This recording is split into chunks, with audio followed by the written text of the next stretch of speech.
자, 우리가 다윗이 자기 인생을 정리를 하면서 자기 인생에서 자기가 하나님을 모를 그때에도 하나님은 다윗을 하시고 인도하셨다. 다윗은 자기 인생에 대해서 완벽한 청사진이 있었던 것은 아닌데 지나오고 보니까 참 하나님께서 다윗의 인생을 두고 완벽한 계획을 세우고 계획을 따라 차근차근 인도하셨다. 이걸 인정하지 아니할 수가 없는 거예요. 그러면서 지나온 날들 하나님 그분은 누구이신가? 나를 위해서 뭘 하셨는가? 그래서 내 삶이 어떻게 됐는가? 이걸 차근차근 지금 노래하고 있는 겁니다. 다윗의 인생이 참 파란만장했죠. 그래서 다윗이 여러 가지 장점도 있었지만은 반면에 다윗에게 아주 강교한 면도 있었습니다. 그리고 다윗이 하나님을 섬길 때는 참 아름답게 섬겼지만은 탁 걸려서 넘어질 때는 참 추했습니다. 그래서 플라톤이라고 하는 고대 그리스의 철학자가 한 말이 있습니다. 정치학이라고 하는 그 책에서 소크라테스의 변명이라는 이 책에서 아름다운 것에서 추한 것이 나온다. 그런 이제 예를 들면 장미가 아름답지만은 벌레 먹어 진물이 나고 썩어 떨어질 때가 되면은 참 그 귀찮은 쓰레기가 되잖아요. 아름다운 것에서 추한 것이 나온다. 그래서 이 다윗이 참 하나님을 섬길 때는 아름답게 섬기는 사람이었지만은 이 또 자기 성량을 관리를 못해서 성량대로 탁 가버릴 때는 참 추한 것도 남겼던 사람입니다. 그럼에도 불구하고 제 인생이 추한 대로 그렇게 끌려가서 끝나지 않고 그렇게 해서 또 돌아오게 되고 이래서 이제 삶의 마무리를 딱 이리 돌아보니까 참 하나님이 도우셨다. 이걸 인정하지 아니할 수가 없는 거예요. 그래서 1절부터 3절까지는 하나님은 누구이신가? 하나님과의 관계 안에서 하나님을 알게 된 이걸 고백하고 있고, 그리고 4절에서부터 7절 여기서는 하나님과의 관계 안에 있기 때문에 그 관계를 존중하면서 하나님 중심의 삶, 즉 교제죠. 교제. 종교는 절대 신과 교제가 안 됩니다. 천상천하 유아 독존이고 관자재 보살이고 그리고 자기 자신을 극복하는 어떤 그런 것들, 자아와의 문제입니다. 그죠? 그래서 신이라고 하는 허상을 만들어 놓고 자아를 단단하게 만들어가는 이 종교적 구도행위, 그게 종교입니다.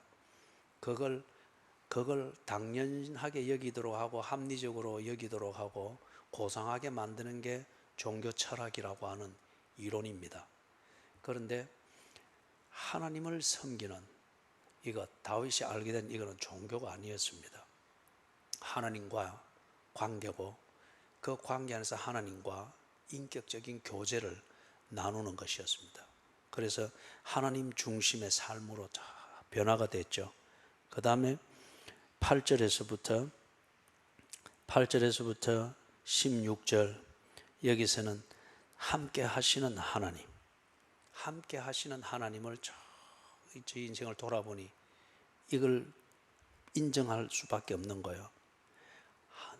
다윗이 기분이 좋고 은혜 받았다는 감동이 넘칠 때 하나님과의 관계에 신실하기 위하여 불철주야 이래 하는 것, 그거는 하나님이 다윗과 맺은 이 관계에 대하여서 하나님이 신실하기 위하여 하나님이 일하시는 것, 이것에 비할 바가 아니더라 이거요.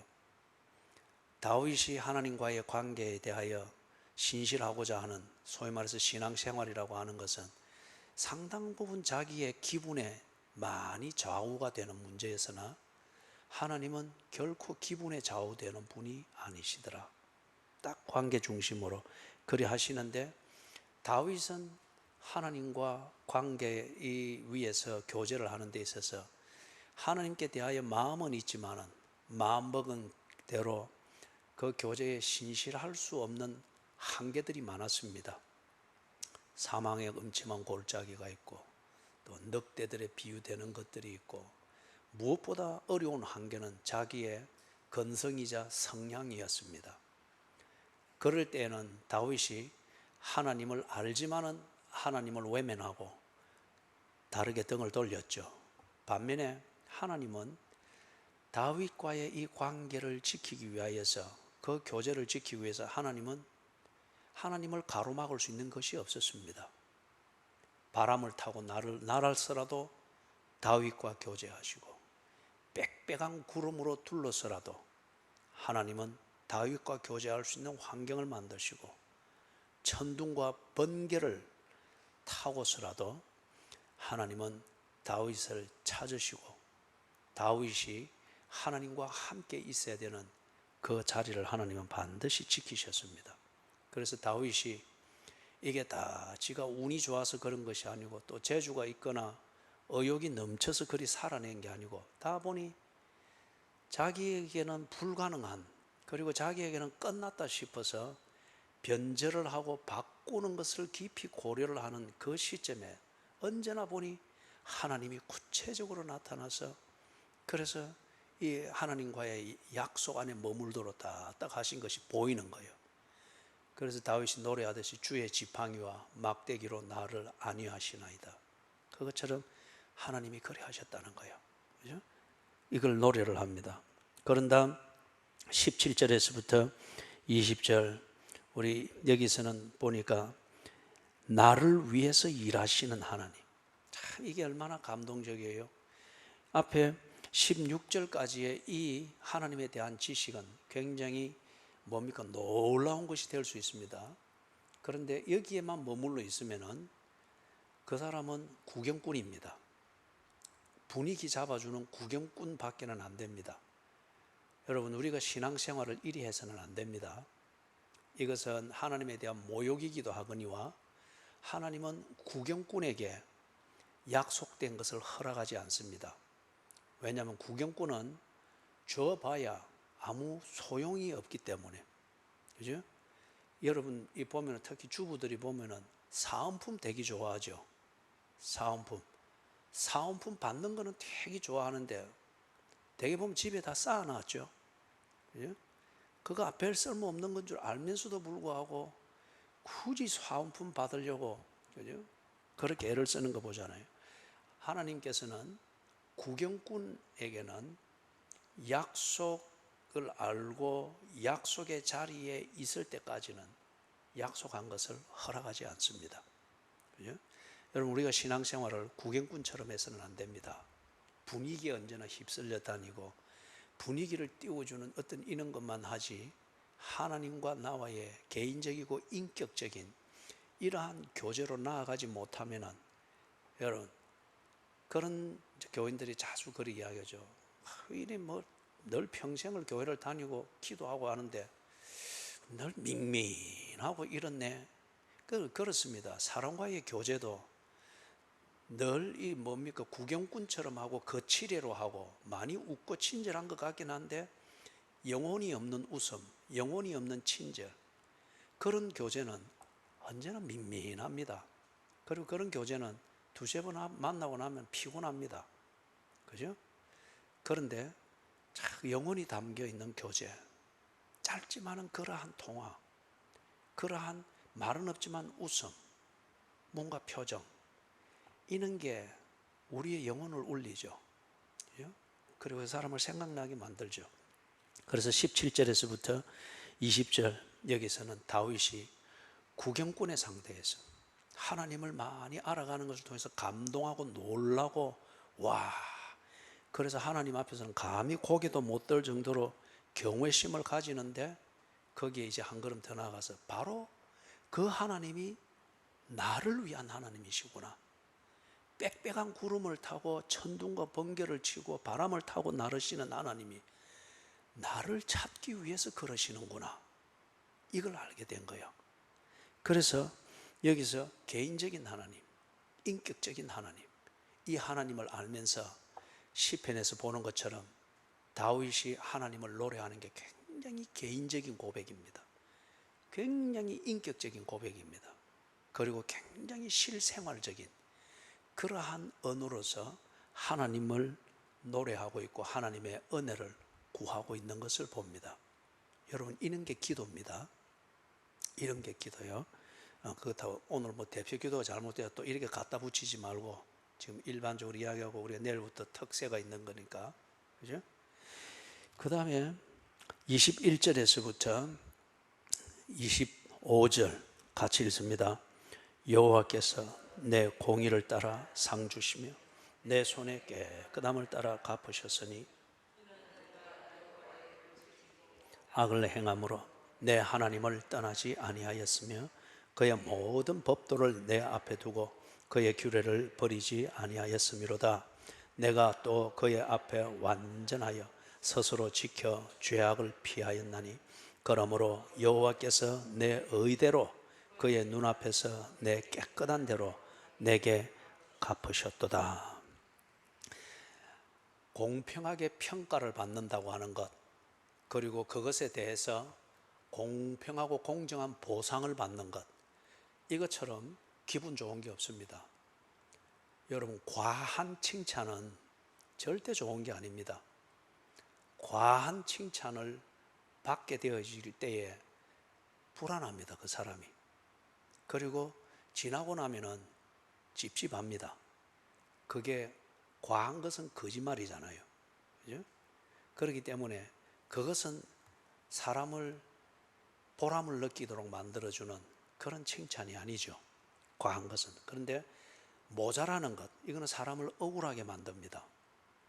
그래서 과하지도 않고 모자라지도 않게 공평하게 내가 한 것에 대해서 옳으면 옳은 것이고 그르면 그른 것이다.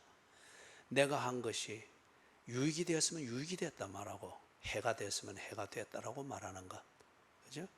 그리고 그것에 대해서 적절한 보상을 해주는 것, 이것이 참 기분 좋은 것이고 잔잔하지만은 이게 보람을 느끼게 하는 것이죠. 과한 칭찬은 사람을, 그 뻥 튀는 것과 같은 칭찬은 사람을 우선 붕 띄울 수는 있으나 디딘 게 없으니까 금방 또 추락을 하게 되죠. 굉장히 불안합니다. 그죠? 그래서 여기 지금 21절에서부터 25절 여기 나오는 것은 이 하나님이 다윗이 하나님을 향하여서 신실하고자 하는 그 몸부림, 하나님을 향하여 신실하고자 하는 다윗의 이 믿음, 이것을 하나님이 평가해 주시더라. 공평하게 평가해 주시더라. 공평하게 평가해 주시더라. 과하지도 않고 모자라지도 않고. 그래서 거기 나오는 것처럼 거기 특별히 어디 있습니까? 25절에 그러므로 여호와께서 내 의대로, 의는 쉽게 정의하면은 하나님 편에 서는 겁니다. 어떤 경우에도 하나님 편이 되고자 하는 겁니다. 어떤 경우에도 하나님 편이 되고 하나님이 하는 대로 하고, 하나님이 사탄과 사탄이 하나님을 해코지하면은 그렇지 않다, 사탄에 대해서 맞설 수 있고, 이제 이게 의입니다. 하나님 편이 되는 것. 그 다음에 그 의 눈앞에서, 하나님의 보시는 그 임재 앞에서 내 깨끗한 대로 내게 갚으셨도다. 오늘 오전에 바울을 통해서 보았지만은 바울이 베스도, 신임 총독 베스도의 눈에는 미친 사람, 너무 많이 배워서 미친 사람으로 그렇게 취급을 받았습니다. 반면에 아그리빠 왕의 눈에는 정치적으로 상당히 위험하고 여론을 형성하는 데 있어서 아그리빠의 왕의 지위를 위험하게 만들 수 있는 사람으로, 거리를 둬야 될 사람으로 취급을 받았습니다. 그러나 바울이 그때의 한 일, 여기에선 왕뿐만 아니라 여기에 있는 모든 사람이 결박된 것 외에는 모두 나와 같이 되기를 원하나이다. 이 말은 하나님 눈앞에서는 깨끗한 것이었습니다. 하늘에서 바울에게 보여준 대로 바울은 말하였고, 자기가 본 것을 믿는 대로 진솔하게 말했기 때문에 예수님 눈앞에서는 그는 깨끗했습니다. 그리고 예수님이 딱 보시는 그 눈앞에서는 그는 의로웠습니다. 총독 베스도에게는 미친 사람으로 보이고, 아그리빠 왕의 눈에는 거리를 좀 두어야 될 성가신 사람으로 여겨졌으나, 그러나 바울이 처신한 것은 예수님 눈에는 의롭게 보였고 깨끗하게 보였습니다. 그래서 여러분, 하나님께서는 사람의 외모를 봅니까? 그 사람의 중심을 봅니까? 방금 뭐라 했어요? 예, 그런데 왜 그 소리만 들려요? 꼭 욕하는 것 같아요. 그죠?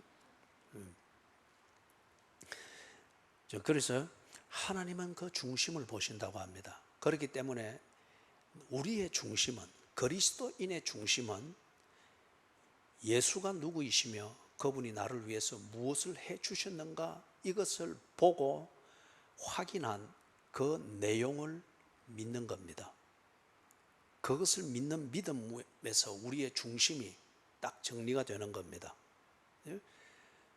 돈을 믿는 사람은 하여튼 돈 중심에 자기 마음이 정리가 되는 겁니다. 별소리 할 필요가 없습니다. 별소리 할 필요가 없어요. 내 중심이 어떤 신념에 위에서 만들어져 있는가, 그러면 그 사람은 꼭 그리하게 되어 있습니다. 막 여러 말로 꾸미고 해도 나중에 보면 딱 거기 자리에 가 있습니다. 예? 하나님이 다윗의 중심을 다 보니까 다윗은 하나님 편에 있는 거예요. 그리고 하나님 앞에 깨끗하고자 하는 거예요. 그렇기 때문에 다윗이 때로는 세상 사람들의 객관적인 평가와 과학적인 평가와 정치적인 평가와 대중적인 공감대를 이루는 그 관점에서의 평가를 볼 때 다윗은 때로 상당히 맞지 않는 사람, 부정한 사람, 그렇게 보였습니다. 그러나 하나님은 다윗의 중심을 익히 알고 그걸 공정하게 평가해 주었습니다. 그래서 너는 내 마음에 합한 자라 그랬죠. He is after God. 그걸 우리 번역에서 내 마음에 합한 자라 그렇게 말했습니다. 다윗이 어떻게 해서 이 하나님에 대해서 이렇게 신실할 수 있었는가? 그 중심을 어떻게 하나님 보기에 의롭고 깨끗하게 그 중심을 만들 수 있었는가? 그것은 보니까 하나님을 떠나지 아니했다. 그 다음에 23절에 그의 모든 법도를 내 앞에 두고 그의 규례를 버리지 아니하였음이로다. 예? 그의 모든 법도를 내 앞에 두고 그의 규례를 버리지 아니하였음이로다. 이게 뭡니까? 우리가 하는 말로 하나님의 말씀입니다. 하나님의 이 말씀을 어떤 경우는 우리 표현으로 말하면 제자훈련이라고 하는 것을 통해서 하나님의 말씀의 의미가 무언가를 구체적으로 배워가고, 이 말씀대로 같으면 이렇게 실천하고 내 말투를 고쳐야 되겠구나. 또 성경 공부를 통하여서 이래 볼 때에 성경의 원리는 이런 것이니까 우리가 이런 면에서 이렇게 생활해야 된다, 이런 사고방식을 가져야 된다, 교리를 배웁니다. 그걸 통해서 시간 관리가 이리 돼야 되겠구나, 문화생활은 이리 돼야 되겠구나, 이리 관리해야 되겠구나. 이게 이제 여기서 말하는 그의 모든 법도를 내 앞에 두고 그의 규례를 버리지 아니함이니라. 단순히 말하면 하나님의 말씀입니다.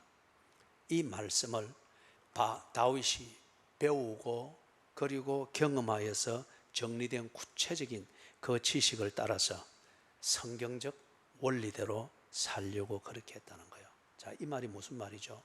다윗이 그 중심을 가졌던 것은 그 당시에 정세를 판단해 가지고 여론을 이렇게 움직일 수 있고 저렇게 움직일 수 있다라고 하는 정치 공학적인 이론, 이것에 근거해 가지고 지 중심을 만들었다면은 다윗은 공작 정치인이 되든지 아니면은 아주 기회주의적인 그러한 정치인이 됐을 거예요. 한편 다윗이 이스라엘 역사에서 가장 넓은 영토를 확보했잖아요. 그리고 많은 부, 귀, 영화를 쌓게 되었습니다. 다윗이 재물을 모으는 것, 이리하니 재물이 모이네.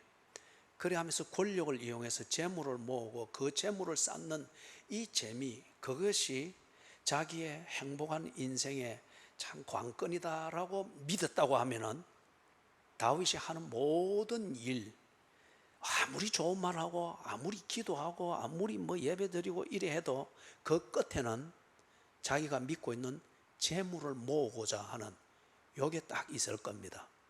그러면 그의 중심은 재물입니다. 그렇기 때문에 재물을 못 모은다 싶으면 그는 교회를 떠납니다. 재물을 얻는다 싶으면 예배를 버려서라도 그는 재물을 얻는다 싶은 그것으로 갑니다. 그 중심이 재물을 믿는 믿음 위에 서 있기 때문에 그런 겁니다. 그런데 다윗이 하나님의 말씀을 믿었습니다. 그 말씀을 믿고 그 말씀을 믿으니 그 말씀대로 생각하고 판단하고 행동합니다. 그렇기 때문에 그의 중심이 언제나 하나님의 말씀 위에 서 있습니다. 그렇기 때문에 다윗의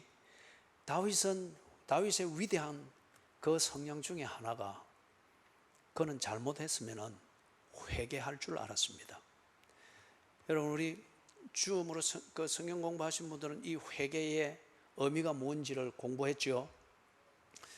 한 명씩 일어나서 발표하게 할까요? 그죠? 예. 이 회개라고 하는 말이 고대 그리스어로 말하면은 메타노에오, 두 단어를 합쳐가지고 한 단어 메타노에오로 만들었어요. 메타라고 하는 말은 다르다는 말이에요. 그 다음에 노에오 하는 말은 생각한다는 말입니다. 그러면 이게 합쳐가지고 한 단어 메타노에오로 만드는데 무슨 말입니까? 달리 생각한다는 거예요. 내가 생각하고 판단하고 행동하는 이 가치관을 다르게 바꾼다는 겁니다. 그 다음에 이걸 회개라는 말로 번역이 돼서 사용되어지던 그 원래 단어 히브리어에서는 뭐라고 하는 거면 슈프이라고 합니다. 슈프, 서프가 아니고 슈프. 한번 해보십시다. 슈프. 입을 쭉 내가지고 슈프. 정 집사님이 히브리어에 달란트가 있네요. 네. 왜 그런데 서근사님은 시기하고 질투의 웃음을 던지고 있어요. 네. 슈프이라고 하는 말은 돌아선다는 말이에요. 돌아선다는 말. 이쪽으로 쭉 가다가 이거 아니네. 그러면서도 꾸역꾸역 여기로 좀 피해가고 저기로 좀, 그러나 가는 방향은 똑같다. 이거는 뉘우칠 뿐 돌아서지 않는 겁니다. 이걸 뭐라고 하는가 하면은 불순종이라고 합니다. 불순종. 그죠? 그런데 이래 가는데 이게 아니네 하면서 자꾸 가책을 받고 하니까 귀찮으니까 아이고 뭐 하나님 말씀 뭐 이런 게 뭐 있노? 다 그거 종교나 있을 때 하는 것이 무시해버리고 간다. 이거는 뭔가 반역입니다. 이게 뭔가 하면은 예수님이 그 말했죠. 성령을 회방하는 죄는 용서받지 못한다 했죠. 요 반역이 그런 죄입니다. 그걸 조금 더 설명을 하면은 이렇습니다. 자, 여기에 경계입니다. 경계. 요까지만 가시오. 딱 해놨습니다. 이게 뭐 주일 성수하라, 내 앞에 다른 신을 두지 말라, 간음하지 말라, 뭐 그런 것을 다 통칭해서 요까지만 가라 딱 했습니다. 그런데 딱 우리 어느 집사님은 딱 보니까 막 달려갔는데 여기 딱 하나님의 말씀이 요까지만 가라 그러니까 그렇지. 기분은 저만큼 가고 싶으나 여기서 순종한다고 딱 돌아섭니다. 그리고 요 안에서 그죠? 요거는 뭐냐면 순종이라고 합니다. 내가 하고 싶고 할 수 있다고 생각되지만은 하나님의 말씀이 요만큼이니까 내가 요까지 해서 딱 머무르서 하나님의 말씀에 적응하고자 하는 것. 이게 순종입니다. 그런데 이제 싹 보니까 딱 어느 집사님은 요래 보니까 처음에 말했던 집사 말고 어느 집사님은 요래 딱 보니까 요 뒤에 가면 뭐가 있지 싶은데, 그래서 요걸 또 점프는 잘해가지고 회딱 뛰어넘든지, 아니면은 필라테스에서 몸을 자꾸 따듬더만은 요 밑으로 싹 기어 들어가려고 싹 빠져나가가지고, 이걸 부정하는 것은 아니에요. 하나님의 말씀을 부정하는 건 아닌데, 그러나 지 하고 싶은 것, 지 생각을 포기하지는 않는 거예요. 그래서 싹 뛰어넘든지 쏙 빠져나가서 지 하고 싶은 대로. 요거는 뭔가 불순종입니다. 꼭 보면 우리 여기는 들어가지 마시오 하고 쇠사슬 치놓으면은 들어가지 마시오 해놨네 하면서 해 딱 넘어 들어가는 사람 있죠, 그죠? 그런 게 불순종이에요. 근데 이걸 딱 보니까 또 어느 집사는 요리 딱 보니까 늘 성가시다 말이에요. 예? 막 교회 중심, 성경 중심, 하나님 중심, 네가 그러고도 집사냐 하면서 자꾸 이 말씀이 자꾸 이래서 나를 가로막는 것 같으니까, 이제 그만한다. 뭐 하나님의 말씀이고 이거는, 예? 아무리 그러고 해봐도 뭐 하나님 아무 일 없대. 싹 무시해버립니다. 그리고 편안히 지하고자 하는 데란다. 요거는 뭐냐? 반역입니다. 이는 성령을 회방하는 죄예요. 예? 그래서 슉, 이거는 돌아선다고 하는 말입니다. 돌아선다. 이 길로 이래 가다가 그거 아니다, 그거 아니다. 그러면은 뉘우치면서도 이러면 안 되는데, 또 교회 와서 한번 변명하고 그래서 이해받고 그러다 또 그렇게 이래야 한다. 불순종입니다. 이거는 맞습니다. 두드리 맞습니다. 고쳐야 되기 때문에. 그렇죠? 그래서 불순종은 완고하잖아요. 그래서 완고한 것은 어떻게 다듬습니까? 예? 내가 요즘 청력이 이상해졌는 모양이에요. 그죠? 예. 이 보면 쇠를 다듬질할 때, 그죠? 예? 우리 그 문지사는 잘 아실 거예요. 쇠를 더 관리하니까 불에 팍 달가가지고 지가 알아서 몰캉해지지 않으니까 팍 달가가지고 그 다음에 왜 합니까? 두드리 패잖아요, 그죠? 두드리 패가지고 그래가지고 딱 지 모양, 지 기능을 할 수 있도록 만들잖아요. 불순종은 그렇게 두드리 맞습니다. 그래 해서 지자리로 돌아가게 만드는 게 하나님의 사랑입니다. 그래서 성경에는 보면은 죄에 대한 지적과 그 죄에서 떠날 것을 말하는 이게 내용의 대부분입니다. 인간이 그리 살기 때문에. 반면에 이제 반역을 행한다. 이것은 용서받지 못합니다. 그래, 그런 사람에게는 하나님이 벌을 내릴 가치도 없다 하여서, 일하고 나니 자유롭네, 아무 일도 없네, 그래 김집사 박집사 따라와, 그래서 하지 말고 따라와. 그죠? 그러면 또 보면은 이제 이 또 무슨 권사는 또 그게 부러워가지고 하고 이리 있는 거예요. 손댈 가치가 없다는 거예요. 여러분, 천국이 지금 여기 있듯이, 주님과 함께 있는 이곳이 지금 천국이듯이, 하나님과의 관계를 떠나 감각 없이 살고 있는 이곳이 또한 지옥입니다. 여기서 내가 천국을 살고 있기 때문에 죽었어도 천국입니다. 여기서도 내가 지옥이기 때문에 죽었어도 지옥입니다. 죽으면서 바뀌는 게 아니에요. 그죠? 그래서 수요일 날 임종을 앞두고 있다는 그분을 찾아가서 이래서 10시 반부터 이제 할 때 이 이야기를 했습니다. 그분에게 이 이야기를. 그래서 사랑하는 여러분,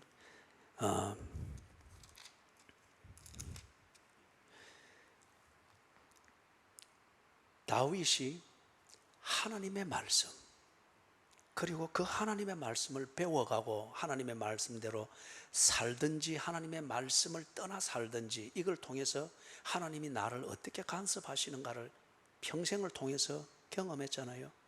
그래서 이걸 다 배워가면서 이리 사는 거구나, 이렇게 순종해야 되구나. 순종은 기분과 감상이 아니라 그냥 큰 슬로건을 하는 것이, 분위기 맞추는 것이 아니라 이리 사는 거구나. 밥 먹는 태도 하나도 바뀔 수가 있구나. 법도와 규례를 익혀가면서 그 말씀 그대로 순종하는 이후에 그 중심이 다 잡히다 보니까 다윗의 그 모습이 사람들 눈에는 별 시원찮게 보이는 때들이 있었으나 하나님은 그 중심을 인정해 주셨습니다.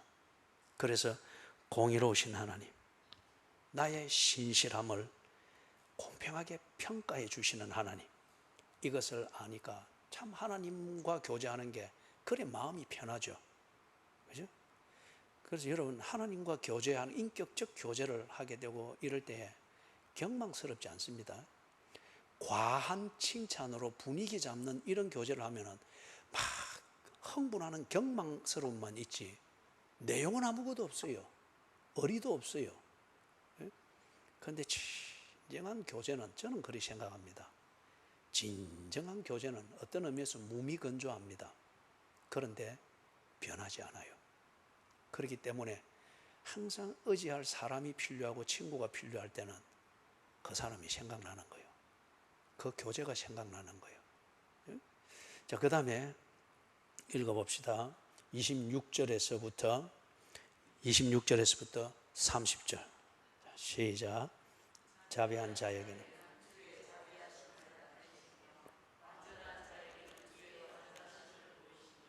깨끗한 자에게는 주의 깨끗하심을 보이시며 사악한 자에게는 주의 거스르심을 보이시며 주께서 곤고한 백성은 구원하시고 교만한 자를 살피사 낮추시리이다. 네, 28절까지 그렇게 읽었습니다. 자, 여기서는 지금 뭐란가, 하나님께서 내 중심을 아신단 말이에요. 중심을 아는데 중심과는 달리 내 손과 발이 미숙합니다. 그런데 이것 때문에 내 중심대로 내 삶이 다 개선되고 발전되는 것보다는 중심과 다르게 내 손발이 미숙하다 보니까 자꾸 이 저지레를 저지른단 말이에요. 이것에 대해서 하나님이 도우십니다. 이걸 다윗이 다 깨달은 거예요. 아, 하나님은 우리에게 원하는 것은 신앙 고백을 원하시고 그 신앙 고백을 아름답게 지켜주고 키워가시는 것은 하나님이 하시는구나.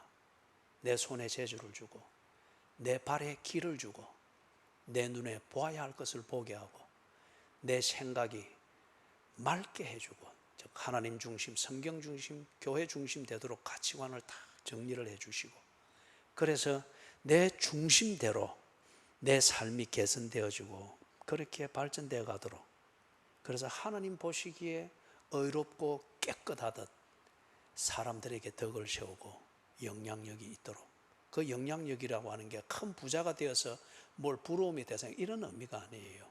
그죠? 바울이 오늘 오전 예배 때 봤을 때 무슨 그가 많이 배운 학문이나 아니면 뭐 다른 인간적 조건 가지고 그리 당당했어요? 아니잖아요. 결박당한 채 죄수의 몸이었습니다. 그러나 그의 영향력은 그의 믿음대로 살고 처신하는 그것이었습니다. 그죠? 그렇기 때문에 총독이든 왕이든 그 앞에서 그는 반드시 해야 될 말을 당당하게 했죠. 이게 영향력이죠. 그죠? 그래서 여기 보니까 자비한 자에게는 주의 자비하심을 나타내시며, 다시 말해서 주의 자비하심을 나타내주지 아니하시면은 다윗이 자비하고자 하는 이게 그냥 억울함으로 끝날 수 있다는 거예요. 예? 억울함으로 끝날 수 있다는 거예요. 완전한 자에게는 주의 완전하심을 보이시며, 그렇기 때문에 여기 자비한 자, 완전한 자, 그리고 27절 깨끗한 자, 어떤 이것은 뭡니까? 중심입니다. 다윗이 하나님을 향해서 가지는 중심입니다. 여러분 간혹 그렇게 기도하잖아요. 그죠? 하나님, 우리 동서가 참 이리 어려운데 내가 저 동서를 좀 도울 수 있게 해주십시오. 지금 내가 가진 것으로는 도와줘도 문제를 해결하는 데 도움이 안 됩니다. 그러니 어떤 면에서든지 도움이 되도록 도와주십시오. 저를 도와주십시오. 그죠? 이게 그가 가지고 있는 중심입니다. 그러나 중심이 깨끗하고 완전하고 자비할 뿐, 그 중심대로 자비를 나타내서 자비의 결과를 만들 수 있는 것은 없습니다. 이럴 때에 하나님께서 그의 중심을 온전케 한다는 거예요. 그를 자비의 통로로 쓰고 깨끗함을 이루는 통로로 쓰고 완전함을 이루는 통로로 쓰신다는 거예요. 예? 그 다음에 거기 27절에 깨끗한 자에게는 주의 깨끗하심을 보이시며 사악한 자에게는 주의 거스르심을 보이시리이다. 이 대표적인 예 중에 하나가 제가 자주 드는 예가 사도행전에 보면은 아나니아와 삽비라 있죠. 한 예입니다. 이 아나니아와 삽비라는 겉으로 볼 때는 자비함이 넘쳤고 깨끗했고 깨끗하게 보이고 그래서 사람들이 존경하고 막 그랬죠. 그리고 완전한 척 행했습니다. 그런데 그들은 사악했습니다. 그렇게 보이는 것을 가장해서 그들이 바나바와 같은 존경과 공경을 받을까 싶어서 그런 흉내를 냈던 거죠. 그것에 대해서 어떻게 됐습니까? 아나니아와 삽비라가 성령이 친히 그 자리에서 죽었고 사람들이 그 시신을 메어 나가니라. 남편이 그렇게 나가는 걸 보고 또 아내가 들어와 가지고 똑같이 그렇게 합니다. 똑같이 거짓말을 하면서 그렇게 한단 말이에요. 그러니 또 나옵니다. 성령이 친히 그 자리에서 죽고 사람들이 메어 나가니라. 왜 그때는 탁 성령이 그 자리에서 쳐서 그런 걸 죽게 하는가? 교회가 세워지는 초기 단계였거든요.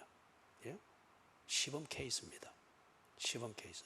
성령을 회방하는 그러한 말장난과 거칠애와 어떤 이런 것으로서 완전함, 자비 이런 걸 가장해서 하나님의 자비와 하나님의 완전하심과 하나님의 깨끗하심 이것을 오도해서는 안 되는 거예요. 그래서 시범 케이스를 딱 보였던 거죠. 28절에서 주께서 공고한 백성은 구원하시고 교만한 자를 살피사 낮추시리이다. 이 다윗이 이거 다 해봤지 않습니까? 공고하게도 살았고 교만하게도 살았고, 그죠? 그때마다 하나님이 언제나 다윗과의 이 관계에 하나님은 신실하셨습니다. 그래서 공고할 때는 다윗을 세워서 비틀거리는 것 때문에 길을 벗어나지 않도록 다 세워주시고, 교만할 때는 그대로 꺾어주셨죠.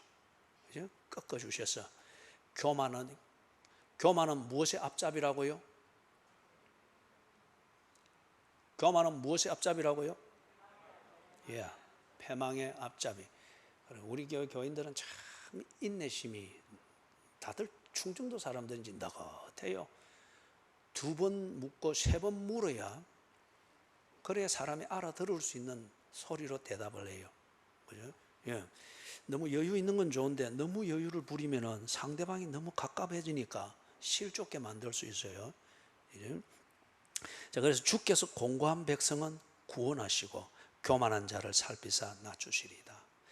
주님이 우리의 중심을 보시고, 우리의 중심, 이것이 하나님 보기에 어렵고 깨끗한 중심은 나의 손발의 재주가 때문에 오도되지 않고 무시되지 않도록 챙겨주시고, 나의 중심이 아나니아와 삽비라와 같은 이런 중심일 때 겉으로 아무리 거룩한 척 꾸미고 뭘 해도 그 중심대로 반드시 딱 갚으셔서 드러내신다.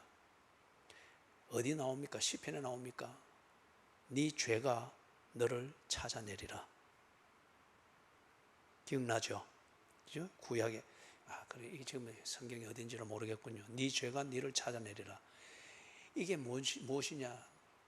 내가 겉으로 아무리 그리 해도 내 중심이 예수 그리스도를 구세주로 믿는 이 믿음 위에 서서 하나님 중심, 성경 중심, 교회 중심이라는 이 가치관으로 정리되어 있지 않다고 하면은 그것으로부터 나오는 나의 자비, 완전함, 깨끗하고자 하는 그 행위가 아닌 것 같으면은 하나님은 그 중심대로 드러내신다는 거예요. 거기 앞에서도 이야기했던 대로 아나니아와 삽비라 그 부부의 이야기입니다. 자, 오늘은 여기까지 해야 되겠습니다. 제갈 은혜 교우가 아마 지금 저의 입장을 생각해서 벌써 물을 마셔야 되는 시간인데 안 마시고 꼭 참고 있는데, 오늘은 여기까지 해야 되는데 김덕순 지사는 마셔도 소용없어요. 내려놓는 게 좋아요. 이미 마치기로 결정을 했으니까. 자, 그래서 여기까지 오늘 했던 것이 21절에서부터 25절, 여기에는 26절, 25절, 그죠? 여기에는 나의 신실함, 이것을 공정하게 평가해 주시는 하나님이시다. 이 신실함은 의욕이나 열정에 근거한 것이 아니고 하나님의 말씀을 믿는, 그 말씀대로 행하고자 하는, 그게 신실함의 근거였다. 그 다음에 26절에서부터 28절, 여기서는 나의 신실함을 온전하게 하시는 하나님이시더라. 내 중심을 보시는 하나님. 그래서 내 중심에 하나님이 기뻐할 소원이 있을 때, 그 기도가 있을 때 하나님은 그것을 삶으로 이끌어 주시더라. 다윗이 이걸 알고 노래하며 고백하는 그 내용을 오늘 보았습니다. 자, 우리 자리에다